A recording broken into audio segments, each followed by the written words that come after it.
Lakers nakabuo ng chemistry na wala si LeBron. Heat tinalo ang leader ng East. At Stephen Curry nagulat sa sinabi ni Hield. Ngayon lang siya nakarinig ng ganito mula sa teammates.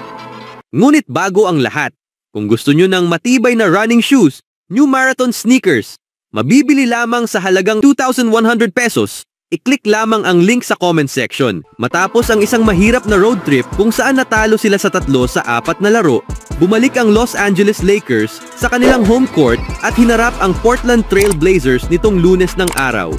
Kailangan ng Lakers na makakuha ng panalo bago ang ilang araw na pahinga at ang laban kontra Trail Blazers ay isang magandang pagkakataon upang makuha ito kahit na hindi nakapaglaro sina LeBron James at Austin Reeves dahil sa mga injury. Gayunpaman, naipanalo pa rin ng Lakers ang laban.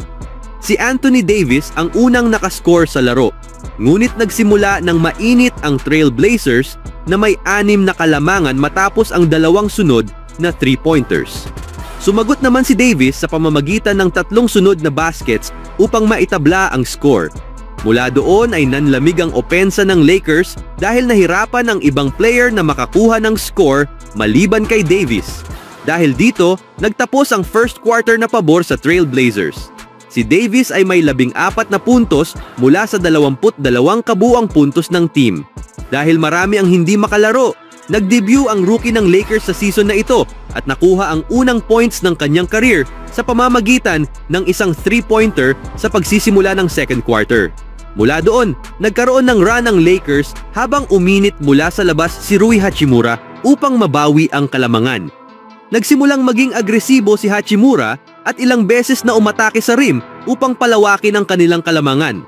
Sa pagtatapos ng first half, bumuhos ang mga 3-pointer mula kina D'Angelo Russell, Max Christie at Gabe Vincent, dahilan upang pumasok ang Lakers sa halftime na may 14 na kalamangan. Ngunit napunta sa wala ang kanilang ginawang trabaho matapos magsimula ang Trail Blazers ng third quarter na may 9-0 run. Inabot ng halos 5 minuto bago muling makapag-score ang Lakers kung saan tinapos ni Davis ang scoring drought sa pamamagitan ng isang layup. Mula doon, bumalik ang Lakers sa kanilang ritmo matapos makapag-score si Dalton Knecht sa loob at si Russell mula sa labas upang maibalik sa double digits ang lead. Gayunpaman, nagkaroon muli ng mental lapse ang Lakers sa pagtatapos ng quarter at naipasok ni Scoot Henderson ang isang half-court shot sa buzzer na nagbawas ng kanilang deficit sa 3. Kailangan ng Lakers ng magandang simula sa ika-4 na quarter upang muling makontrol ang laro. At iyon mismo ang kanilang ginawa habang pinatakbo ni Russell ang opensa ng perpekto. Nakashoot siya ng 2 malalalim na 3-pointers at ipinasa kay Cam Reddish para sa isa pang 3 upang palubuhin ang kalamangan sa 16 na puntos. Nakashoot pa ng isang 3 si Hachimura upang tuluyang selyuhan ang panalo. Matapos mabigong makapasok sa knockout rounds ng Emirates NBA Cup, magkakaroon ng maikling pahinga ang Lakers bago muling bumiyahe upang harapin ang Minnesota Timberwolves sa Biyernes ng gabi. Sa kabila naman, sa isang kapanapanabik na laban nitong Lunes, panalo ang Miami Heat laban sa Cleveland Cavaliers na nagmarka ng kanilang 2 sunod na panalo at isang makabuluhang tagumpay laban sa leader ng Eastern Conference. Kasunod ng dominanteng panalo laban sa Los Angeles Lakers noong nakaraang linggo at isang mahigpit na laban kontra sa Phoenix Suns. Hindi maikakaila ang momentum ng Heat habang tinalakay ni Bam Adebayo at Tyler Herro ang kanilang tagumpay. Ipinakita ni Adebayo ang kanyang tibay at porma matapos ang hindi pantay na simula ng season na nag-ambag ng solidong points, rebounds at assists. Nang tanungin tungkol sa sunod-sunod na panalo ng Miami, binigyang diin niya ang sama-samang paglalaro bilang susi ng kanilang tagumpay. Sa tingin ko, ito ay dahil sa sama-samang paglalaro ng mahusay na basketball, ani ni Adebayo. Ginagampanan ng lahat ang kanilang papel, kahit ano pa ang ipinapakita ng box score. Lahat kami ay nag-aambag para makuha ang panalo. Mahirap manalo sa liga na ito pero natututo kami sa aming mga pagkakamali at patuloy na bumubuti. Parang nagkakaamuyan na kami. Lahat ay umaayon sa tamang direksyon, parehong sa opensa at depensa, ani ni Herro.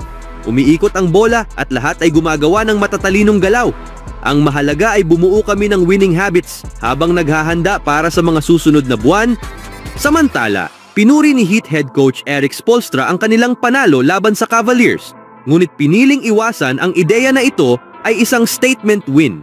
Sa halip, tinawag niya itong isang hakbang patungo sa pagkilala ng potensyal ng team. Gusto kong makita ng team kung ano ang posible sa intentional play at consistency. Hindi ito laging magiging perpekto, pero inilalagay nito kami sa posisyong manalo, ani ni Spoelstra. Sa record na nasa ikalimang pwesto ang Heat sa Eastern Conference at sabik na maipagpatuloy ang kanilang tagumpay laban sa Toronto Raptors sa darating na Huwebes. Sa huling balita, sinabi ni Steph Curry na mayroong player sa Warriors na naglalaan ng mas maraming oras sa gym kaysa sa kahit sino na nakita niya. Ang maagang optimismo para sa Golden State ay napalitan ng isang losing streak na nagdulot sa kanila ng pagbaba sa standings ng Western Conference. Ngunit nakatanggap sila ng malaking tulong laban sa Minnesota Timberwolves matapos nilang talunin ito para sa kanilang ikalawang panalo sa 8 laro. Si Steph Curry ang nanguna sa team habang muling nahanap ni Buddy Hield ang kanyang shooting touch mula sa simula ng season.